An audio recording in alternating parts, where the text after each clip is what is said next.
Hey Pillar parents, I have been reading a really great book and I wanted to share part of it with you. It's called Spiritual Parenting by Michelle Anthony, and part of the Summer Adventure Passport was inspired by a chapter of this book.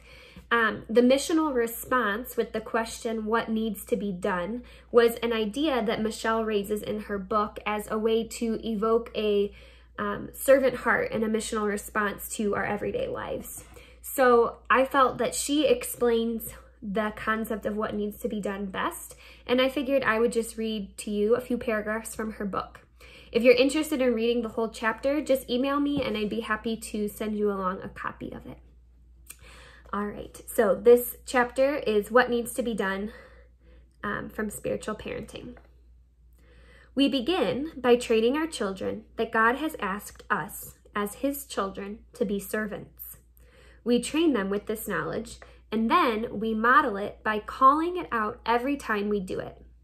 If we serve at church or in our neighborhood, we tell them why we are serving. By explaining why I am doing something, I am able to tell my children, I asked the question, what needs to be done? And then I realized that I was needed to do this. Or, I'm here at church and we're setting up chairs because I asked the question, what needs to be done? And chairs needed to be set up. Or, I'm cleaning up trash in McDonald's right now because someone left a mess and I asked the question, what needs to be done? We reinforce this heart posture through repetition. We tell and show our children in every situation what it means to be a servant. So often, we're great models of service, but our children don't know what we're doing or why we're doing it. In order to bring clarity to this, we must call attention to it. This is not the same as bragging about your actions. It is instructing your children what true service is. And your children get older and you won't need to say it as much. They'll be saying it. Children who've been raised in this environment are evident. They walk into any situation and they go straight to what needs to be done. It's a posture of their heart and of their spirit. Now, I must confess that as a parent, I don't always model this. Too often, I model the opposite.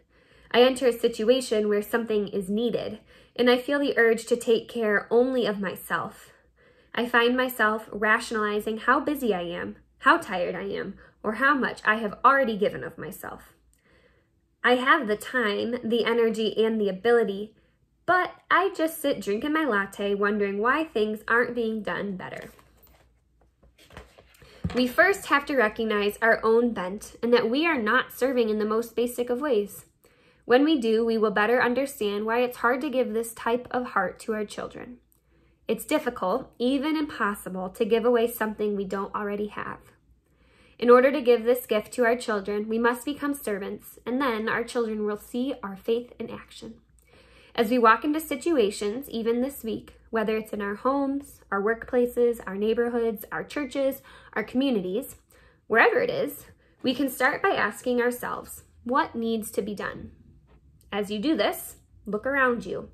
You will discover how different things appear. She goes on to say in a little bit later in the chapter, sometimes we are privileged to see the end result of the stories when we ask what needs to be done and hear the blessings. And sometimes we do acts of service in quiet, where no one sees and only God knows the eternal impact we're making. It's necessary to train our children that sometimes we're going to see the result and sometimes we don't. But either way, it's an act of spiritual service to God. Service is our act of worship to Him. We're serving Him by serving others. When we serve Him, we're obedient. Eternal things happen. Lives are changed. I hope that this summer, as you're out and about and in your home and in your community and asking the question, what needs to be done, you and your child together as a family will serve God in ways maybe you have never even thought of or considered before.